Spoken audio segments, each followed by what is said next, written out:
You know, some people out there, when they talk, they fake the funk.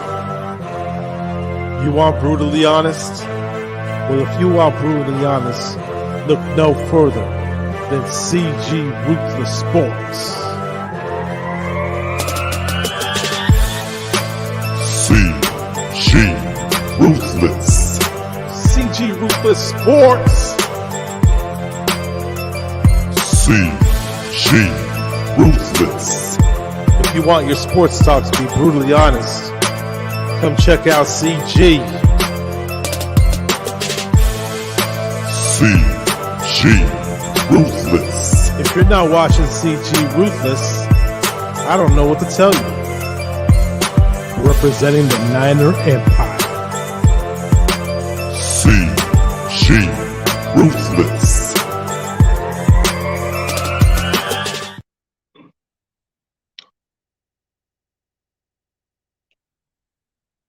Ladies and gentlemen, please welcome Akoye Media. What's up, bro? What's good, Brody? How you doing, man?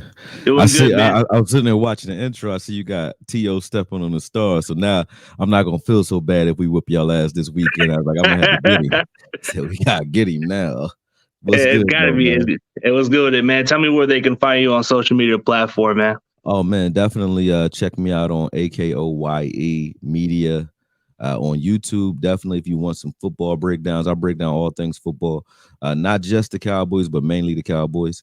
And then also boxing. I'm a licensed professional boxing trainer. I train professional fighters. So if you're into that, follow me under the same name, Akoye Media on IG, and you'll get all the boxing content and all my, crazy rants and stuff like that.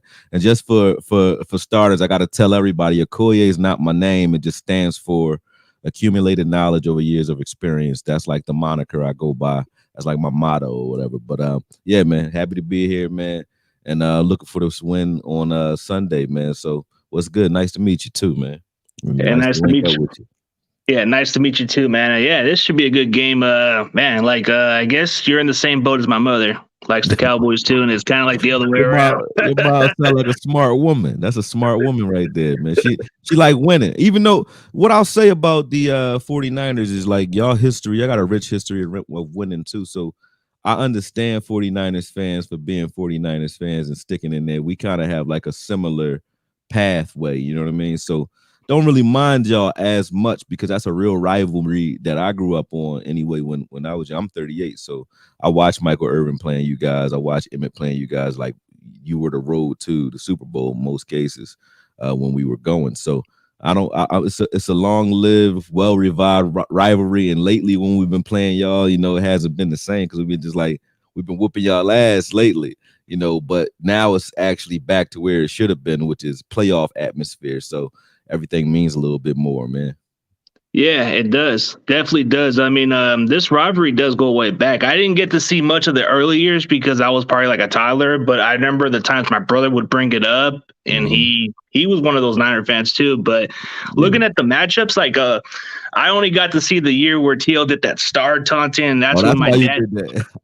Yeah, that was one of my favorite moments, but then it had to go with the what my favorite moment is as a 49er fan was they should have never called that penalty on Drew Brees. Drew Brees got knocked that should have just never been a flag. That was the one, when you look at my intro of that video where Drew Brees' neck is kind of stretching up, that should have been game changer right there, but they call it a flag, which I thought was stupid.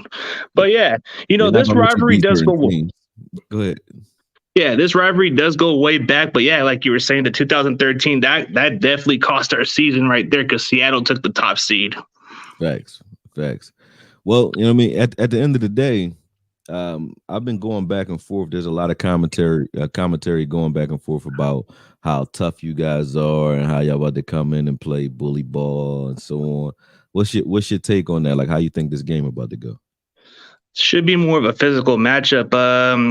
Michael Parson had some interesting conference from what I was seeing. He was talking about he comes from growing up being bullied or something like that. He said he's up for the challenge. I want to see if he is. I like the attitude. Right. Oh, you must not know a lot about him, huh? Well, he said he grew up from the neighborhood of Harrisburg where he was bullied as a kid, so he knew how to deal with it from what he was saying. He not lying. I'm in Philly right now. I'm a PA boy too. I was born in Texas, but I was raised in PA. So he not lying, man. We punch bullies in the mouth around here, man. There's no such thing as like bullies get hit back. So if y'all come in to play that physical style, the way the Cowboys counteract that is going to be interesting to see, like what approaches we take to try to slow that down. So that's really what I've been breaking down all week. That's what I'm excited to see, how we adjust and what we pull out the wheelhouse to kind of like thwart that or take that down. So that's gonna be interesting, man. It's gonna be interesting. Yeah, those matchups would be interesting because we've been known to run the ball. We've been able to establish the play action a little bit better than expected. Early in the season, we were struggling with that identity. And then late in the season, we started to find the formula. I mean, mixing it up with Deebo Samuel has just got this offense into another level. Like, people keep forgetting that Deebo's just not a wide receiver only. He's a running back also. So this guy can give you those extra chunk of yardage. So when you do your game plans, like, how do you figure out a way to stop a guy like Deebo as a running back? See, on our scouting team, the beautiful thing about being so versatile, like the Cowboys are very versatile. And this is no knock on Deebo Samuels. I know a lot of people think that when I say this, I'm saying that he's better. It's not. I'm not saying that at all. Or like they would do the same exact things. But it's not that. We just have a lot of guys that we use in ways that you would use a Deebo Samuels. Like in a scouting situation, we see CD Lamb in practice all the time, and we do a lot of those handoffs with him early. We just haven't committed to it because we have other weapons. But if we just had a CD Lamb, we would probably use him a lot like you guys use Deebo now. We've run the ball up the middle with CD throughout the season. We've run end arounds with him. We throw him the ball on hitch routes and let him take off. He's a yak guy as well. And we throw him the ball deep. So we do a lot of those things with CD Lamb. We do half of those things with Cedric Wilson. So we see a lot of that with Cedric Wilson as well, as far as the receiving aspect and the end arounds and the wide receiver passes and things like that. He does those things. So we've seen those things in practice from those standpoints. And then you have another guy who is more on the running back side of wide receiver, but in college he played wide receiver and running back. And that's Tony Pollard as well. So we have a lot of guys that can give us looks, that give us a chance to kind of see what Deebo is going to offer while we're in practice. So I think that if it were my team, that's probably what I would be doing. We will be simulating some of the things we see you guys like to do on film, and hopefully you're not catching us by surprise with those things. But another aspect of that makes a lot of sense is the fact that when it comes to stopping a quarterback that's at a spot, I think we have better chances at rushing to a spot than we do when we're dealing with if you had Trey Lance starting, basically, I would say it was probably a bigger problem than Garoppolo. And not saying he's a better quarterback, but we just have problems with quarterbacks who use their legs more so than guys that are at a spot, regardless of how good they are. So I think both those aspects, us being able to disrupt Garoppolo's timing, because he likes to throw in the tight windows, and I keep saying his superpower is his weakness. Both of his, this the same. He's a tight window thrower. So, 9 times out of 10, he's going to hit those windows, and he's right with it. But it only takes once or twice a game for him to be off timing, and those turn into interceptions. So that's why people keep giving him this interception prone guy. It's not that. It's just that some quarterbacks need a lot of space. They want a lot of separation in order to release the ball like Dak does. That's why he doesn't throw interceptions, because he doesn't lead guys open, which is a problem sometimes. Garoppolo doesn't have that problem. He'll throw it in there even when it's like he has to go now. Like it's a split second, and he'll still throw it in there. So sometimes if he's not looking quite correct, or if he's not as hesitant seeing where those safeties are, we can sneak up on you and get some opportunity there too. So I think it's going to be a combination of both. Getting extra carries and getting extra at bats or possessions from interceptions or turnovers will be key, because we need you guys playing with the ball in Garoppolo's hands, where he's throwing the ball more so than mixing it up, because there's no way to really anticipate. Shout out to your offensive coordinator too. There's no way to anticipate what type of handoffs you guys are doing. You guys have so many different handoffs. I was watching on film. It's ridiculous. Like you pitch on a straight power eye, he'll pitch the ball instead of hand it off. And I'm like, I never saw that. But that motion, that twist motion for the quarterback, where it looks like he's pitching the ball out left or on a sweep, that moves linebackers too. So they move linebackers out of the way with those pitches. It's just you guys have an intricate offense, and the only way to keep it down is to keep you guys down on points. You guys score pretty good in the first quarter, so I think that's your game plan. Start fast and then go downhill the rest of the game. We need to slow you down early and then ramp up as we go along and turn it into a throwing match for you guys. Yeah, like we just have a different lot of ways of doing it, but it's always been the most difficult part about our offense is if you slow down that running game and you're going to force feed Jimmy to throw the ball more, you guys have the better chance of maybe capitalizing some interceptions. And lately, Jimmy's kind of had to deal with the pressure a lot. So it's like the game against the Rams, I wouldn't say it was his. I mean, wouldn't say it's his best game. Even though statistics, he had 300 yards, but he did throw 2 picks. But he came away with a game-winning drive, and then it came down to overtime. So I'll give it credit where it's due. But this is where it's going to matter because the Cowboys are opportunists, so they got turnovers. They got the most turnovers in the league right now. Oh yeah, we coming for the ball, man. That's 100%.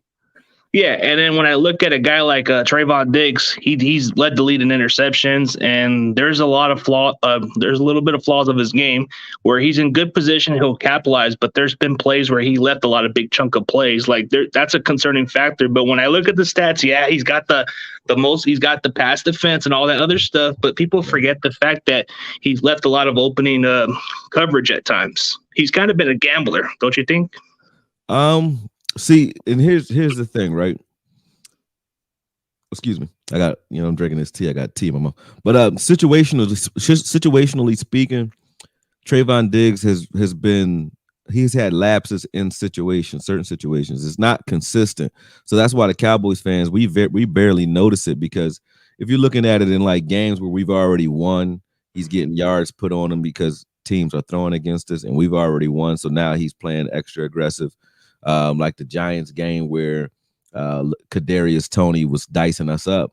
Yeah, you might have gave up 70 yards, I think, to Kadarius Toney in that game. In the New England game, they were just smart enough to go right back at him again because they know he's aggressive. And in that game, I think both he and KZ played that wrong. He played it underneath, he undercut it, thinking that he had, and he just never jumped. But he would have had that as well. But a couple of plays that he's given up, big plays that he's given up, he's right there in good position each time.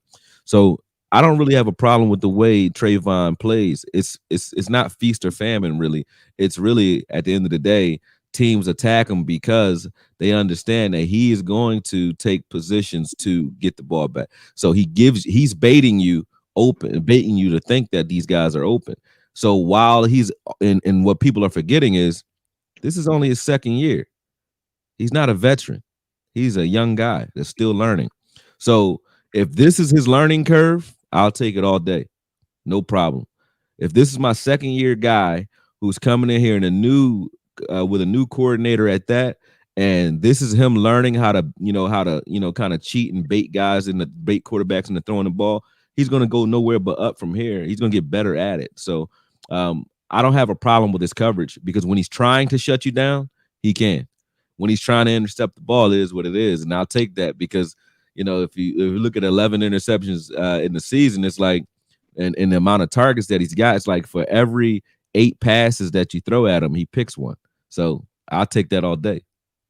Yeah, I mean, he's been phenomenal. I'm like, I've seen the opportunities he's presented. There's been consecutive games where he's got like at least multiple interceptions and quite a few big time games, but I'm not even saying he's bad. He's pretty damn good.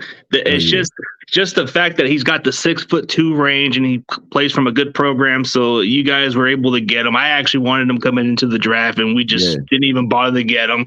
And I'm not going to even be harsh on myself, but man, CeeDee Lamb is a hell of a beast. I mean, I wanted this guy because I'm an Oklahoma fan.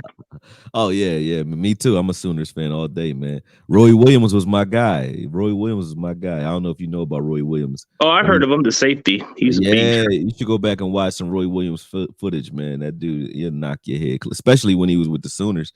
He has a play called the Superman where they were playing Texas.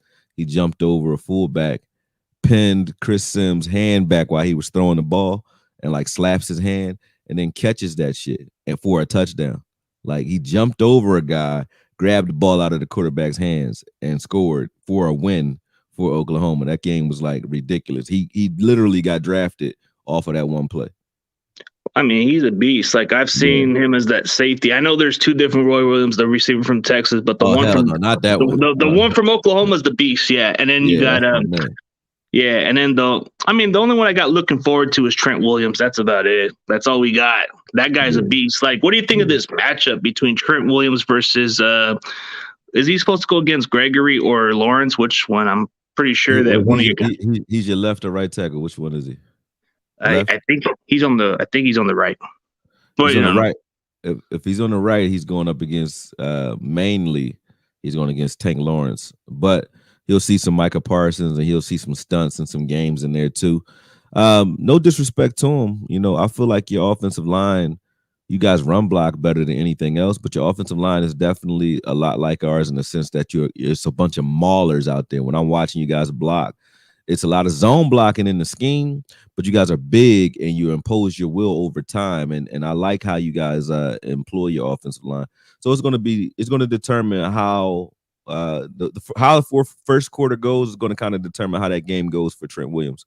If you guys can score early, it's going to be a long day for us, man. We're going to have to, you know, bring our hard hats and be ready to, you know, try to win it in the fourth and keep the game close because you're going to run it down our throats for most of the game.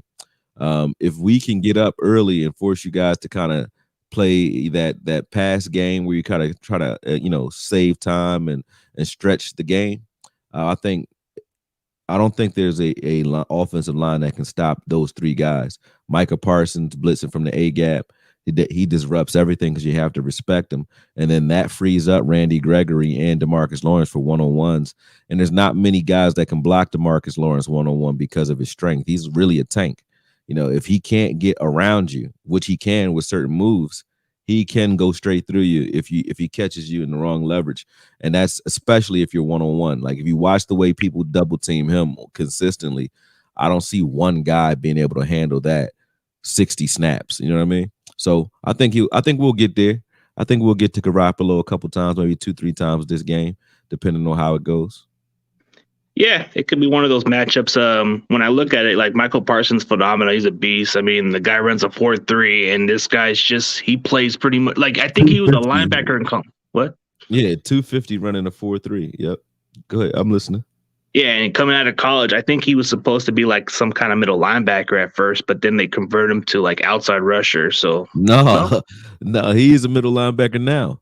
He's a middle linebacker for us. Yeah. The reason people think that he's a rusher is because when Randy Gregory was hurt, they moved him to outside and he can do it. So, but most of those sacks it came from him just moving around. Like he gets sacks from everywhere, but he's a middle linebacker. He's still a middle linebacker right now for us. He just plays spot work on the outside on like third downs. They'll put him outside, stuff like that, because he's just that good at it. But he's still a middle linebacker, which is crazy. If you watch film, I'm going to release some film on him in the off season when I can get like all of his footage for the whole year. But if you look at his film and you pay attention to the way he plays, I've seen him make plays as a corner, meaning he literally gets switched and caught against a wide receiver twice, maybe 3 times this year, and cover it better than our corners have without a problem, outrunning the receiver to the spot. He did that against Galladay. He did it against Kenny Stills and forced a interception. So the things that he's able to do, there's not one position that I can say on defense that I wouldn't ask him to play at least a snap. You know what I mean? He could play safety, he could play corner, he could play linebacker. He's really that type of player. So that's why a lot of people were comparing him to Fred Warner. I don't compare him because Fred Warner is just a linebacker. So he might be just as good at linebacker as Micah Parsons. I wouldn't argue. But when you go take him and say, hey, can you pass rush like him? You can't.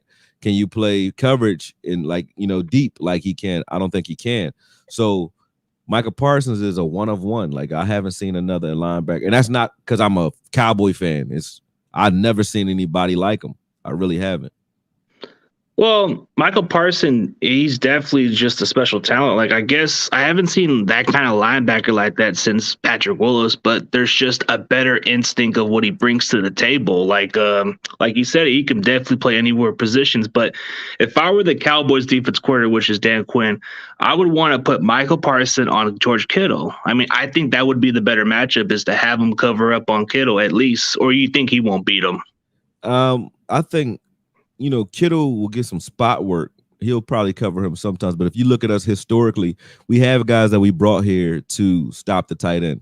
Let me pull my mic over so I can get in the camera a little bit. But yeah, we have guys that we brought in to stop the tight end, tremendously. So we have guys like Curse. Curse is our tight end eraser. So I think if Kittle's lined up outside, he'll probably draw coverage from Curse in most cases. And you might see some third down plays where he gets singled up on Trayvon too to try to get us some mismatches there. But I doubt that you'll see a lot of Micah on him unless it's like in zone, because we like to keep Micah in the middle of the field because you guys want to run the ball. So you might see Micah on Debo every once in a while if he's lined up in the backfield. You might see that because we might not switch, or he might get caught in a switch where he's stuck on him before the play starts. You know what I mean? He has no choice but to guard him at that point. But yeah. I doubt it'll be him on Kittle though, unless it's like, it may be once or twice a game, but it's not going to be the game plan because we want Micah Parsons in the middle of the field. Yeah, absolutely. I just thought maybe that would be the right guy, but then you just talked about that Javon Curse guy. I guess he's got the size too, like he's 6'4" or 6'5" type of safety, but he's got the big dude. Yeah, and his uncle played in the league too, which was Javon Curse. Javon Curse, the freak. Yeah, the freak. But I guess nobody talks about this guy. I think he's one of your most underrated players, is Javon Curse. Like, that guy is like your hybrid safety, but he can cover bigger guys. Yeah. So I didn't even think of that until you brought him up. Yeah, underrated from I guess an outsider standpoint. But as far as my favorite players on this team, he's one of them. If it wasn't for Micah Parsons, I would say he's the most versatile player on this team. But as far as most important players on this team, he definitely is, and I have to say that with like a grain of salt, because communication is just as much as important as your abilities. Micah Parsons is not a communicator yet when it comes to this defense, so he's not getting guys lined up. Javon Curse is a green dot safety, meaning he has the green dot. He's the one communicating, getting everybody in place. He's lining everybody up. So he's the one player that does not come off the field the entire game. Is Javon Curse, because he communicates the entire system to everybody that's out there. So he's our most important player in regards to communication. He's just as versatile. He covers tight ends for us. He plays will linebacker. So even when we come out in our base 4-3, he's our 4-3 linebacker, will linebacker. So we're in nickel and 4-3 at all times, which helps us against the run, because even when we're in that nickel set, we're not really in nickel. We bring out a big nickel. We'll bring out two safeties behind him. So we'll bring Wilson out there, and we'll bring KZ out there playing roaming deep. Wilson will come down to the box, and now you have Curse playing will linebacker really instead of safety. So we'll do that all day as well. And it's like we have a very versatile defense because of that, because he's not a linebacker or a safety or a corner.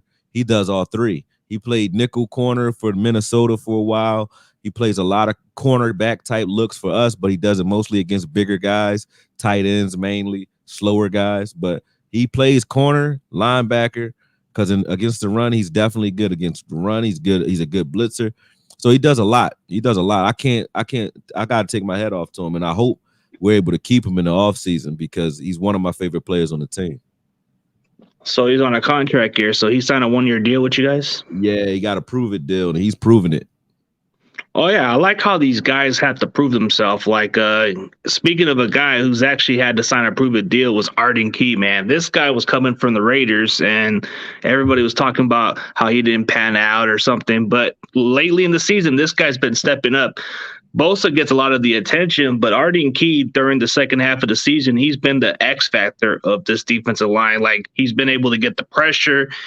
There were some moments where he was a lot closer to that quarterback, but Then he finishes the season with 6.5 sacks, which is double the amount of sacks that he had with the Raiders. So it's like this guy's found a new home. Right. He's not even worried about a new contract. He's just focused on trying to get to like finish the season first. Right. That's a good mindset. Like I said, everything that we're up against, I respect you guys. I respect what you do. I think up front, your front seven defensively is where we'll have the most trouble. Your secondary is where you guys will have the most trouble. And that's a good matchup for us because if you're not a team that's built to stop the pass, we generally do well. Teams that are built to stop the pass using their front four or front seven, we generally do well. Like you guys remind me, and this is not a knock, you remind me of the Eagles defense where the secondary is okay, but the strength is up front with your front four, your linebackers, and so on. You guys have athletic linebackers, great front four. That's how the Eagles are kind of built. So we see that a lot. The Giants as well. I think the Giants have a slightly better secondary, but they're similar as well. They're very stout up front. And so the division is kind of built to beat us, and they're built kind of like you guys are. So that's the other X factor defensively that I think people aren't talking about that might help us in this game is like we're used to seeing teams that play like you guys.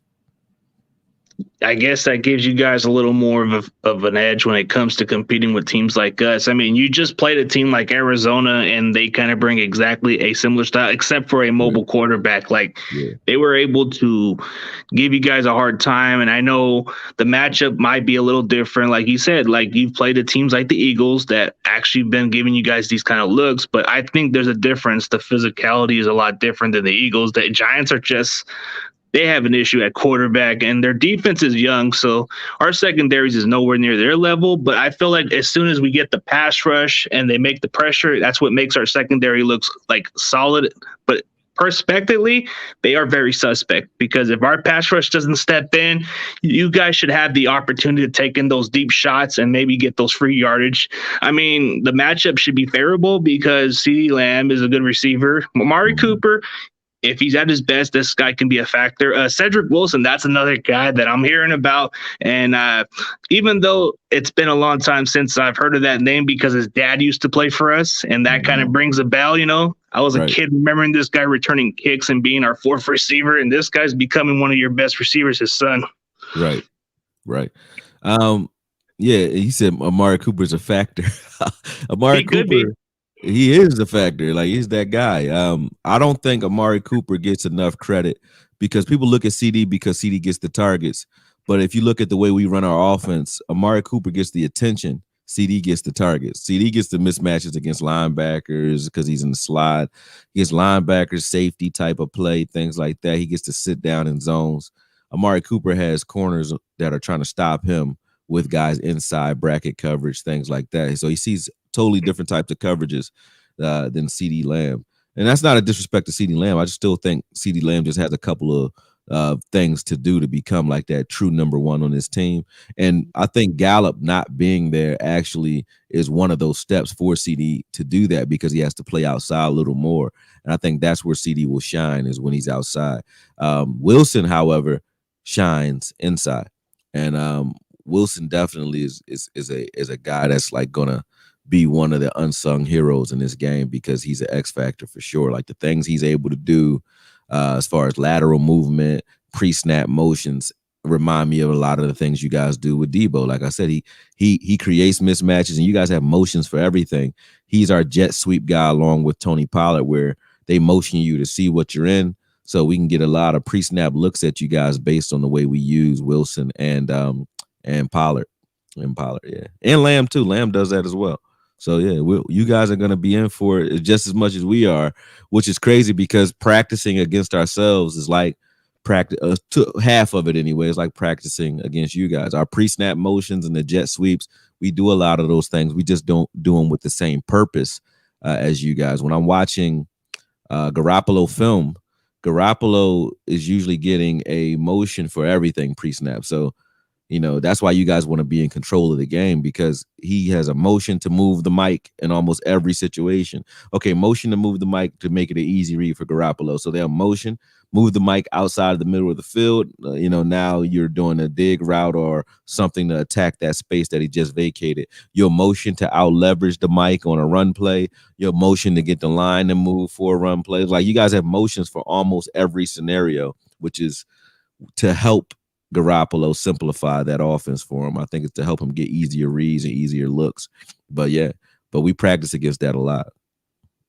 So it gives you guys a better understanding of what to expect. I mean, Garoppolo, when he's at his best, he's at his best. But when you guys pressure him, the best part is just stop that running game. But well, we'll see, man. Maybe this is a different mindset, because when it comes to the playoffs, Jimmy Garoppolo is 2-1 in the playoffs. And I know Dak Prescott, he puts on great numbers, but 1-2 in the playoffs, that's kind of been the one question mark. I mean, Mike McCarthy, it's pressure on him to at least try to get a win in the playoffs, or else Kellen Moore or quite a few candidates might even go elsewhere for a head coaching job. Like, what's your thoughts of that? Mike McCarthy's pressure, and then your coordinators possibly leaving for a job elsewhere. I mean, that comes with success. I think coordinators leaving just speaks to the culture that they've come here and established. So if that happens, shouts out to those guys. They deserve it if they get it. If Kellen winds up on another team head coaching, shout out to Kellen, man. I think we'll still be fine. We have a lot of talent on this team. And then as far as Dan Quinn, he's the guy that I wouldn't want to go, because he's just starting this culture. He just recreated our culture here this year. So for him to be one and done would be, I don't think it will be a one and done, because I think he came here to establish something. I don't think he came here to get his feet wet real quick and then bounce. I think he wants to establish something. And you realize these people aren't Madden characters. They're real people. So if you buy a house in Dallas this year, you have a family as well. I don't see him just picking up and moving every year. So unless they really throw the fence at him, I don't see him going anywhere this year anyway. He may, but hopefully he's one of those guys who just say, hey, man, I've had the head coaching positions. I just want to establish a culture somewhere, like Dick LeBeau, Jimmy Johnson, and those guys. And I hope he stays put for a little while. But if he goes, that just speaks to the success that we have here. So I wouldn't be super mad either way. I just don't want to lose him at this point. But he deserves everything he gets.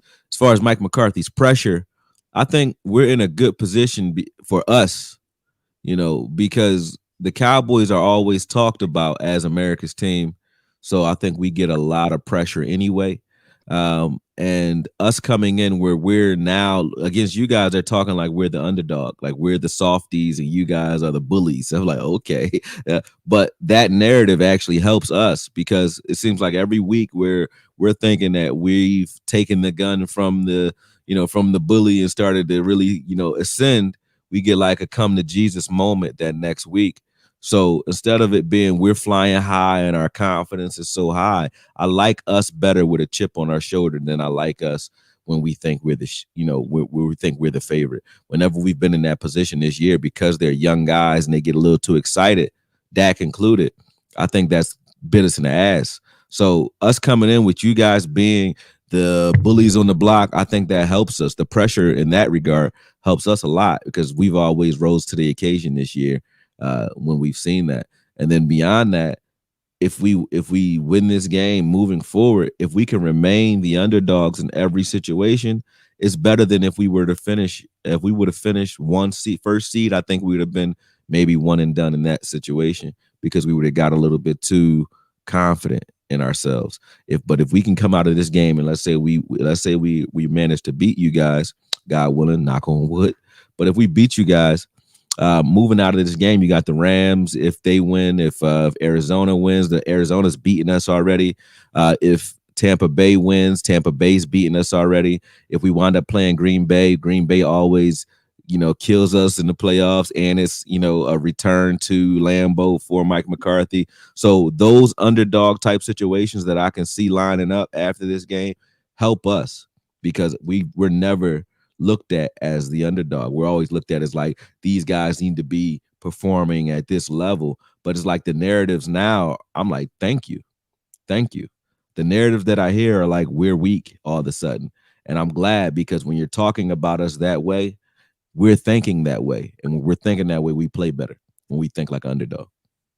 That's what I like about it. Like, underdogs is better because it's better for them to write you off so then you could have something to play for. But man, I feel like you got a valid point about it. It's like I don't know why they're even picking us over you guys. I'm hearing like different sides, but as the usual, they always pick the Cowboys. They always hype them, but this game they're just picking us all over. I'm like, God damn. But you know what that means? See, that's when I see that, that's like from a betting standpoint, that's even like a Vegas thing as well, because you're not going to win a Super Bowl if Vegas thinks that you're the favorite. You're not winning. Why?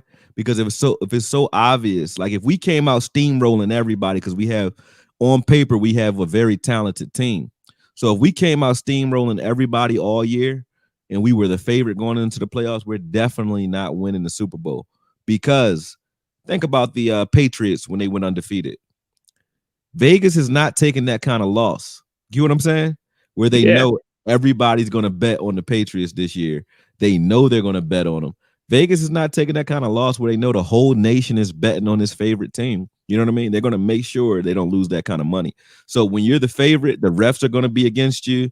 When you're the favorite, things ain't just going to go your way. I'm just trying to tell you. So when we're not the favorite, I'm like, oh, so if we can get out of this game and not be the favorite again next week, that goes well for us because that means we can still get that underdog type money. And if we're not the favorites, Vegas doesn't mind letting us win those games. And when I say let us, I'm not saying it like they make a phone call and they actually can 100% stop it. But you see how refs are and how the refs have been this year. When we've been coming in as a heavy favorite, the refs have been heavily on our asses. Like the Raiders game where they called those 4 pass interferences against Anthony Brown.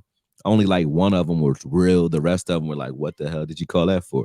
A lot of the holding calls, like we'll get a lot of drive killing penalties when we're a heavy favorite all year. I've been betting all year. I bet a lot. So I've been betting on the Cowboys all year. And every time we've been a heavy favorite in the game, we've lost every time. Every time we're in like even or as close or we win every time. So I like it. I hope that we can continue to be the underdogs. Keep talking that shit with the woo bullies on the block, kill us. You know what I'm saying? I'll keep saying it. I like it because that helps us in the end of the day, man. Like, so I can't wait. I can't wait. Yeah, I'm not even sure why they're even hyping us. Like, I feel like we're the team that's underdog in a way. I feel like we are, but you guys are getting the lesser hype. So it's the other way around. It's the other way around for you guys. Yeah, it is. So I'm not gonna lie, but like you just said it, there's just been a lot of these analysts and all that stuff, and that's all I'm hearing. Like, but the only one who's kind of been your bad luck charm is Skip. Skip has been putting on the horse on you guys. Man, like it's like if he would have just put a little doubt on your team, maybe there's hope there. But I feel like Skip has always been on the horse on you guys. Skip is he's like one of those Cowboy fans or one of those fans, period. You ever have one of those fans that's like he wears a 49er jersey, but he really don't give a shit about the 49ers, but that's just the last team that he said he liked. Or like when your wife or your girl likes a team, you're like, why do you like this team? Because I like the colors. Skip Bayless is like one of those guys. Like, you know what I mean? Like your wife will like a team because she like the color. I like the Rams. Like, why you like the Rams? Because I like blue and gold. I'm like, oh God. You know what I mean? Like there's no substance there. That's how I look at Skip. Skip is like very wishy-washy when it comes to the way he calls football. So yeah, I don't mind whatever Skip says. I don't even watch. I really don't. Like I don't get a chance to. I watch too much film. I very rarely watch a game live unless it's the Cowboys. Every other game I've watched has been coach's film. I watch the coach's film. I break it down. Make sure you guys, like, shameless plug, but anybody who's on, make sure you guys go and check out my channel because you'll see exactly what I do. Like these lives, I do some sort of, some of these analyst takes, like we talk back and forth right here, but my bread and butter is definitely breakdowns and film work. That's what I do. I do a lot of film work.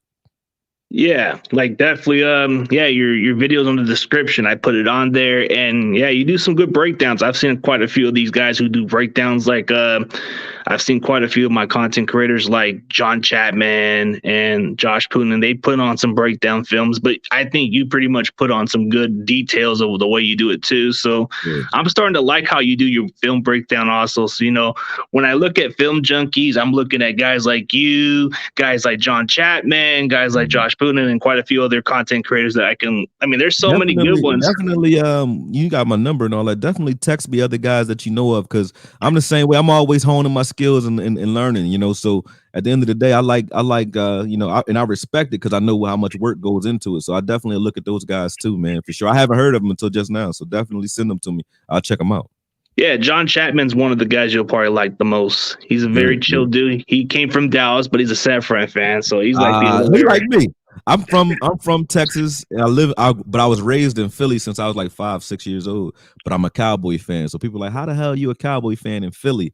And it's the worst place. Trust me, this is the worst place in America to be a Cowboys fan. I swear to God, man. Like you just saw the guy fighting in the stadium, in the Cowboy stadium. Did you see that? I think I've seen some fights from other No, I'm talking about last week when the Eagles played the Cowboys. The guy a Cowboy fan knocked out like 3 Eagles fans in the stadium, because that's how crazy it is here. Like if you're a Cowboy fan in Philadelphia, you got to be tough because they coming for your ass. It's just not a joke. Well, I've heard a lot of the Philly stories. Like they just hate anything with Cowboys. Like they don't really care for the Giants. If it's Cowboys, it's a deal for them. Mm-hmm. Like, yeah, it's not surprising. Like, of course, like it's like if I were to go to a game with the Raiders, go to a game as a Raider, but go as an opposing fan, I'm pretty sure I'll probably get a lot of fights from them also. So it's like, it's so strange. Raider Nation is like that too. I give them that. Like the Black Hole wasn't no joke. That they legendary. Yeah, I give them that. That's why I was kind of surprised they moved from the Bay Area. They moved to Vegas. It was like, damn, y'all gonna get rid of the Black Hole though. That's like hard to do. But I mean, I guess it ain't too far. Vegas ain't too bad. It ain't too much of a trip though. But yeah, it's crazy. Yeah. I guess she's giving you a valid point. She says you're right about it. You ain't lying, because it's tough like that too. Like even from New Jersey also. Yeah. But I can't see what she's saying on there. That's what. Oh yeah. She know those Eagles fans. Like they ain't no the Bird Gang ain't no joke, man. Their tailgate is ridiculous. It's like it's a scary thing, man. You got to be ready to fight for real. No joke. It gets like that in Philly. I guess that's why they call it the bully world, I guess, because I guess that's the way Michael Parsons looks at it. Like he embraces the challenge, and I guess hopefully he's up for the challenge. But if you didn't see that game where Debo actually just bullied the shit out of Ramsey, bro. Ramsey was going to tackle him, but he pushed him to the ground and told him to get the F out of me. Yeah. I was watching the film from the last game, and Ramsey came down, I think, 2 or 3 times to try to crack. I mean, he had one play where he had him lined up on the sideline, and he hit him coming full speed from probably 20 yards away. Debo just shrugs him off like nothing, like it was a little boy. Then he did it again. It was like one more time he came and he got like a lineup, and it looked like he was going to crack Debo, and he stopped right in his tracks. So I was like, that's what made me respect Debo's leverage and his strength. I'm like, he's not a big guy, but he's a lot stronger than he looks. Like he's not a receiver. Like when you look at him, like when I think CD Lamb running the ball, CD Lamb breaks tackles because of his balance.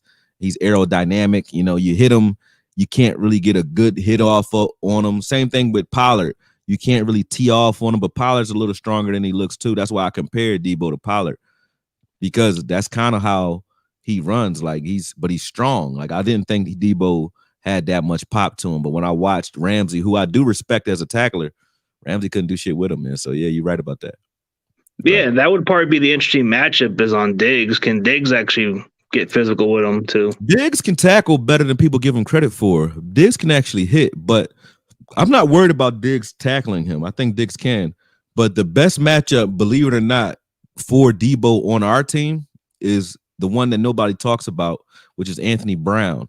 Anthony Brown has been our best tackling corner all year when it comes to things near the line of scrimmage, slant routes, dig routes, in-breaking routes, hitch routes, so anything close to the line of scrimmage, the things that Debo likes to do. Because most of Debo's yards, half of his yards came off of yards after the catch. He's not a deep guy.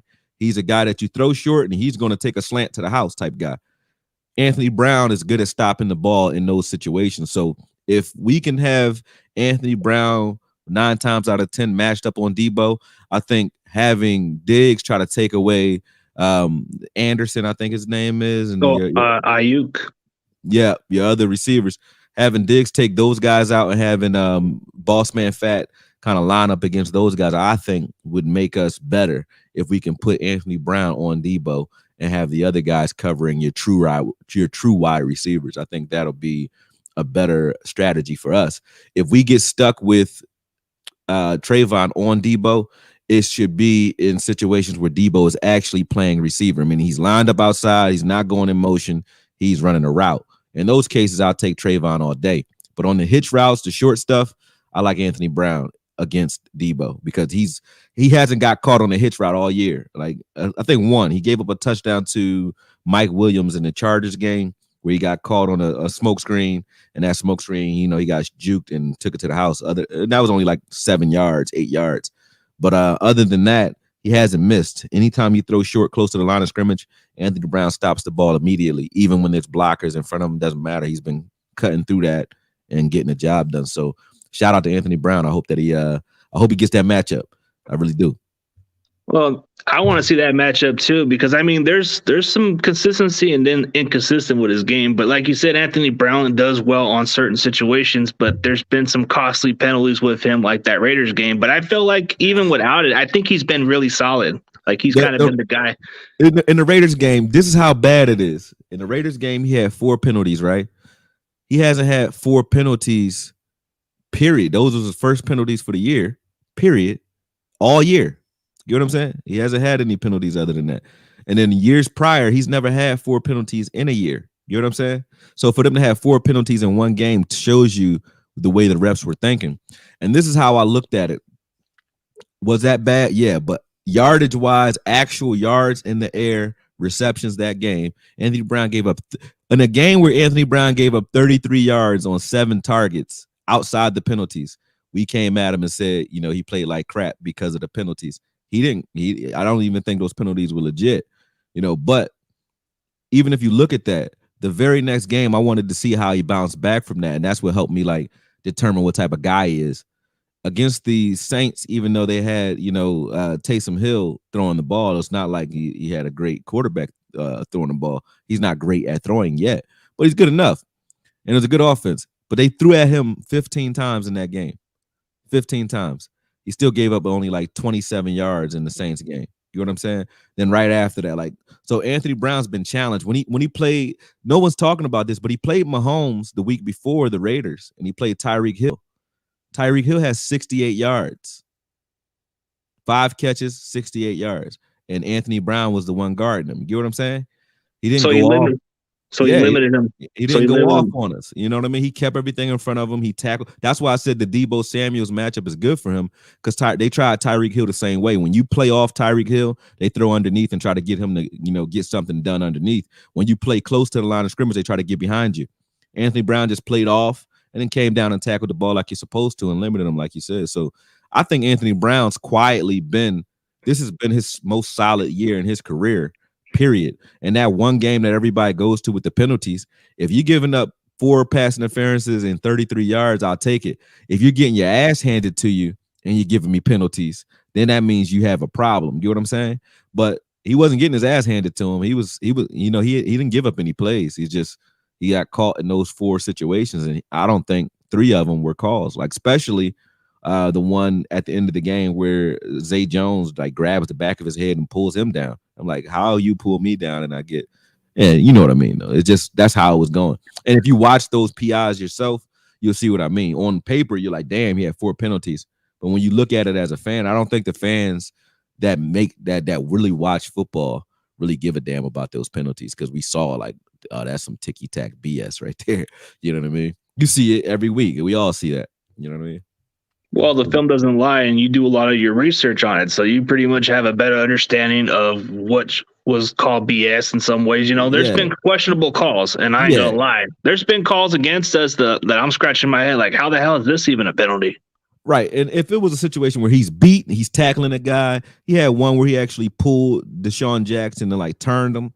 that's a penalty. But if you're beat, like if a guy's getting beat all day and he's just doing whatever to survive, those are the penalties that I'm paying attention to, not a guy that's playing solid technique, solid coverage, and then some little thing, an infraction happens like right at the last sec. I don't really care about that. I care about what type of technique you played and were you in good position.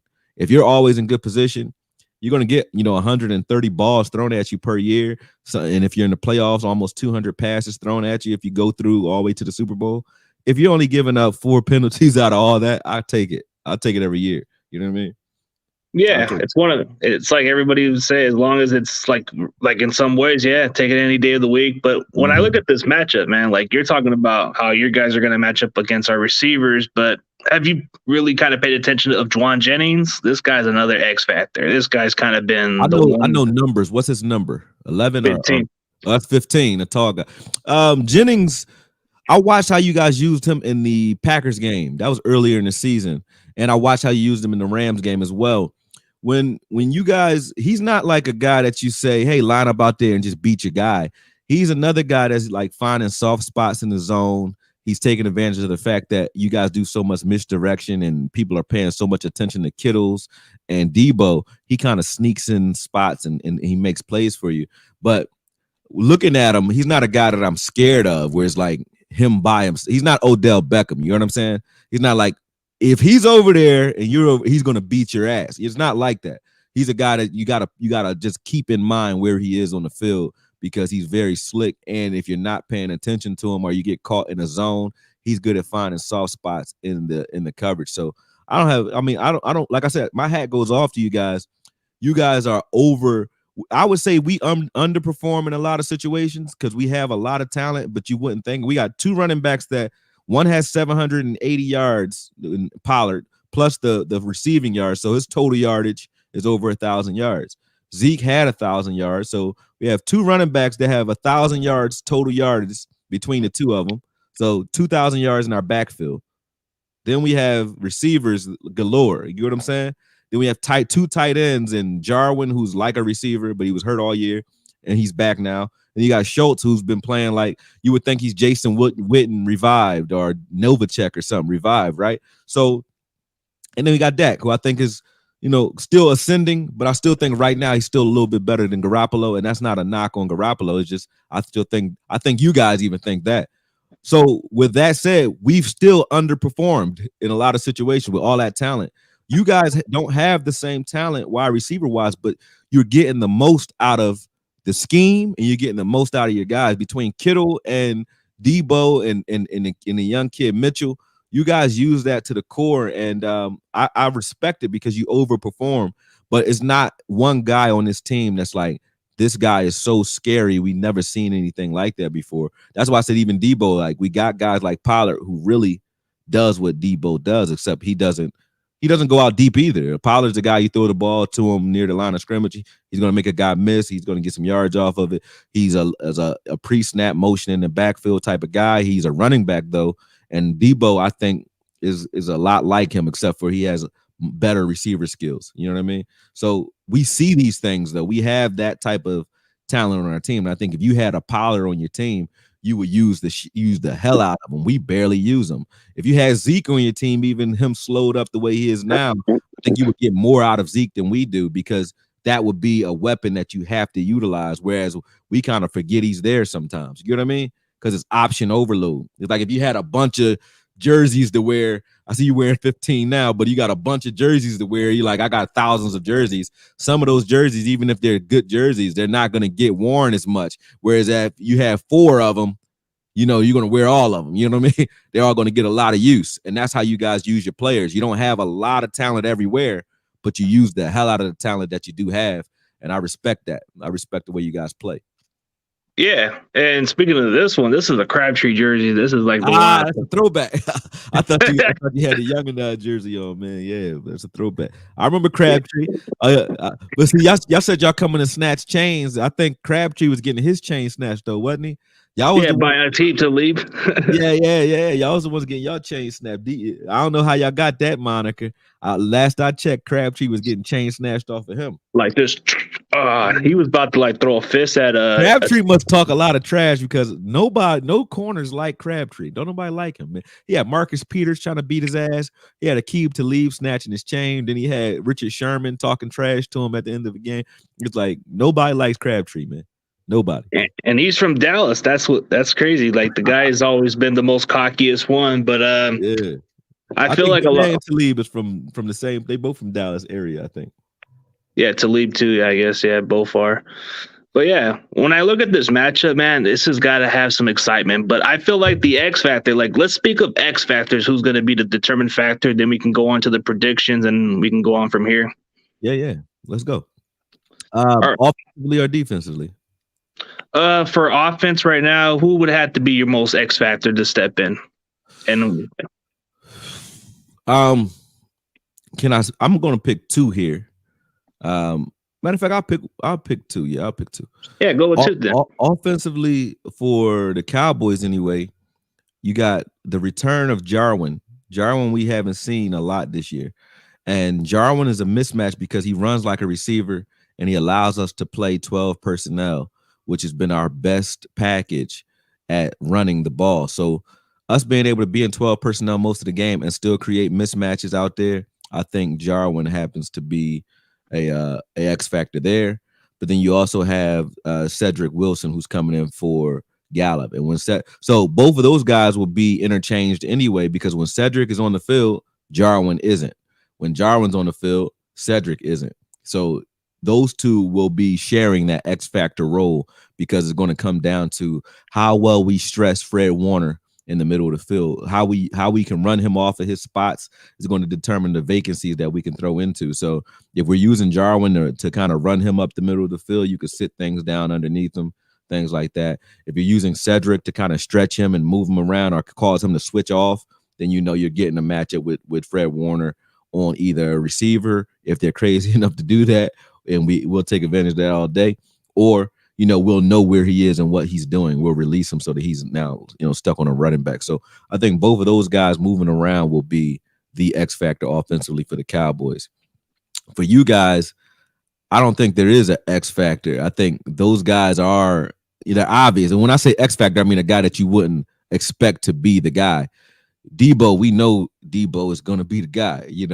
Williams is going to be there's no stopping your running game if you guys are leading.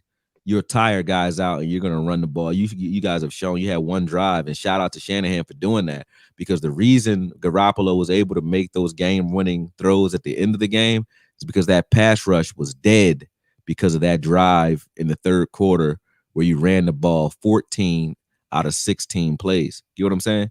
So if you guys had an X factor, it's Shanahan. Shanahan is your X factor because he is a mad scientist back there. So that's the X factors for offense for us, offense for you guys from me.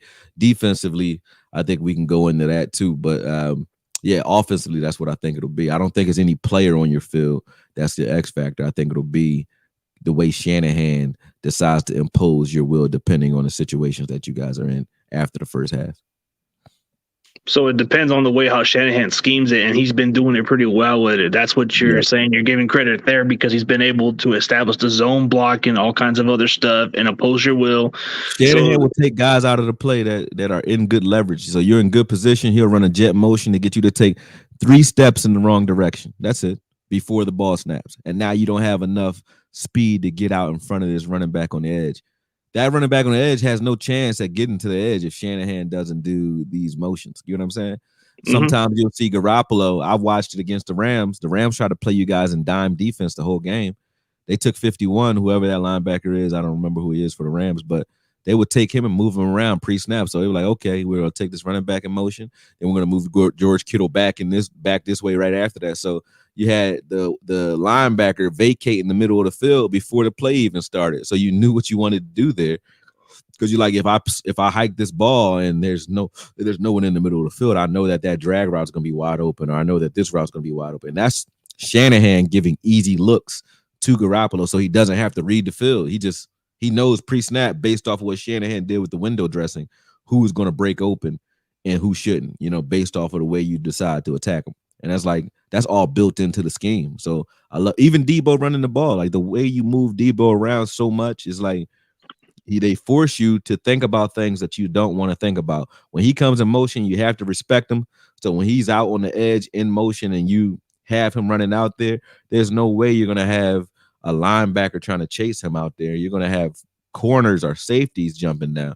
And that opens up things for 15 and 11 deep because you're looking in the backfield while they're trying to sneak behind you. That's all built in. You know what I mean? So that's Shanahan. I can't say that there's one player, like I said, that's going to like destroy you. It's the way Shanahan uses all you guys is what makes you guys crazy. You know what I mean? Crazy to play. He gets a lot out of his talent, and I respect him for that.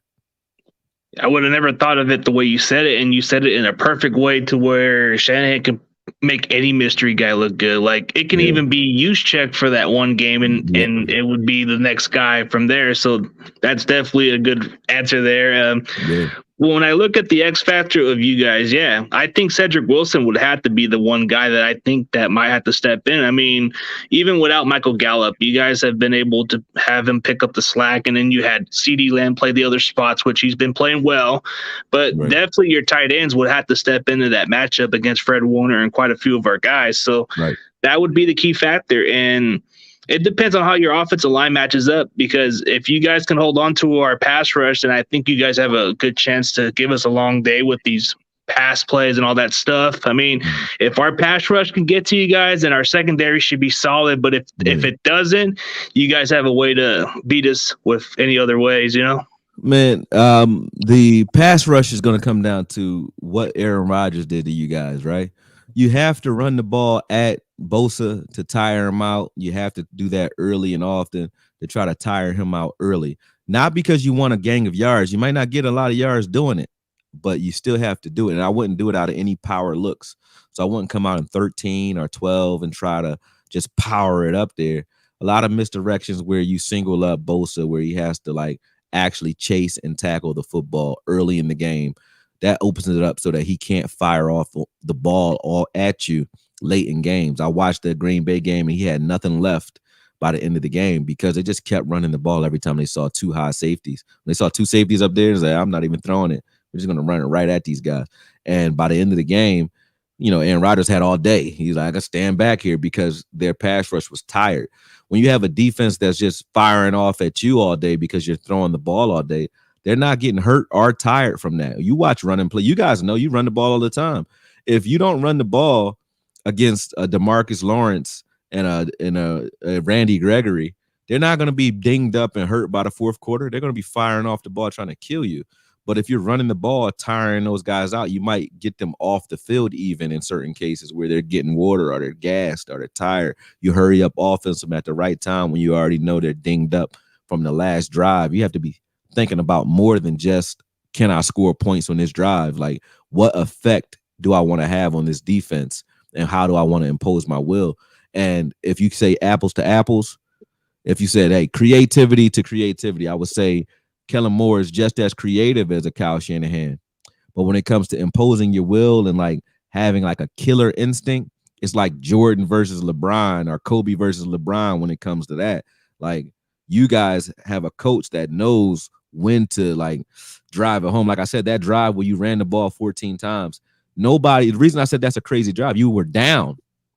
No team runs the ball, period, when they're down. But you guys ran the ball 14 times straight while being down on one drive. And that one drive changed the energy level of the defense for the Rams for the rest of the game. They were tired for the rest of the game because you broke their back in one drive. You know what I'm saying? Yeah, that's what changed it. Kellen Moore would never do that. He wouldn't do that. And I'll say that right now. Kellen Moore has just as creative plays, but he doesn't know when to do it. And he doesn't impose his will, you know, unless it's something cute and getting, you know, it's fun. Like, he's a high flyer, you know, everything's going right. You love him. But when it's like, okay, we're in the shit, excuse my French, and we just got to get something, make something happen, and we got to impose our will. I'm a Cowboys fan, and I say that he doesn't do that. He doesn't do it.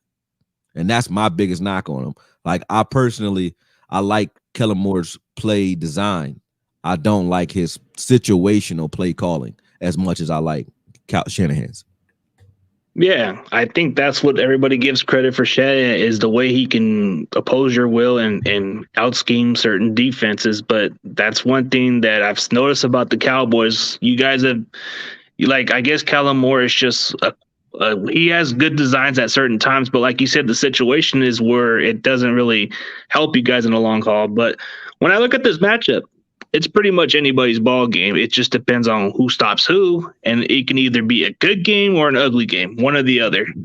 Like Yeah, one or facts. the other, yeah. But as far as like the X factors from what I'm looking at, man, I'm just thinking, I'm just hoping for a good game. I don't know about putting predictions. It kind of seems like a bad superstition, so I can just say it can go Yeah, either way. I'll say that too. Like I don't want to jinx anything myself, but the only prediction that I give us, the only reason I give us this win, and the only reason this has nothing to do with football. I told you I bet a lot, right?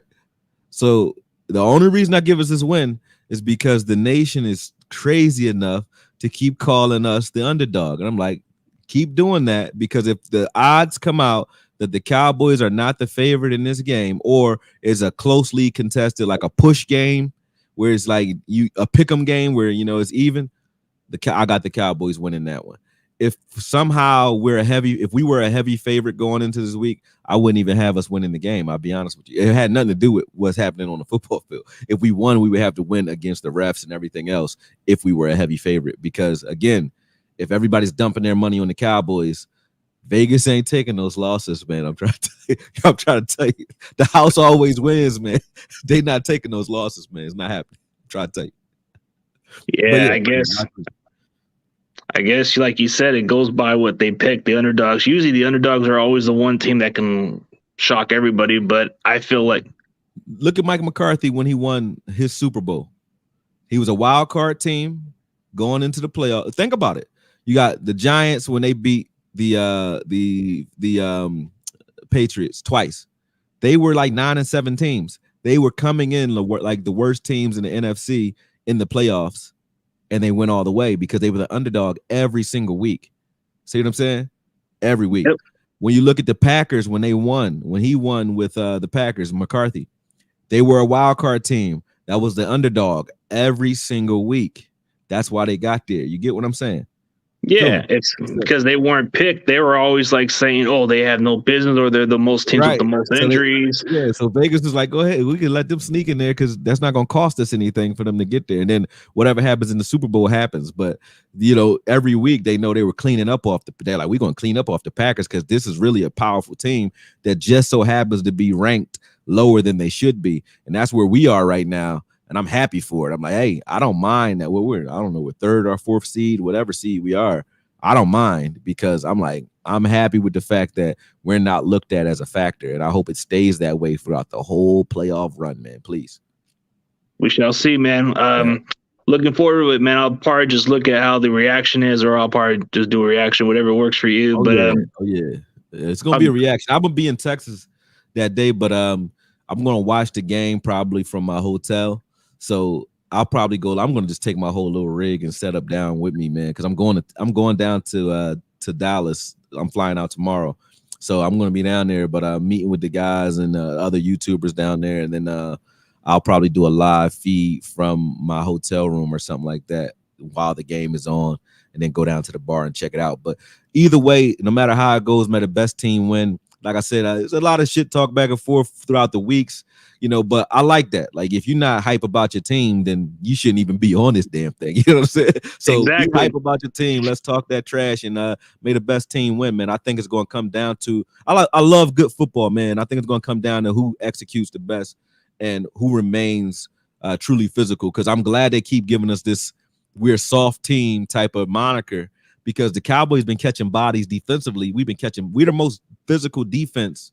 One of the most physical defenses this year, period. Like, quarterbacks don't make it through games against us. You look at the last couple tight ends that played us: Wallard, Logan Thomas. Searles Jr. from the Washington Redskins. No, every receiver or quarterback that plays us, we hurt them. Running backs, Saquon Barkley earlier in the season, like, we've been catching bodies all year. And I don't understand why team like even Daniel Jones Daniel Jones didn't finish the season because we tore him up early in the season. And it's not like we're aiming low or hitting dirty.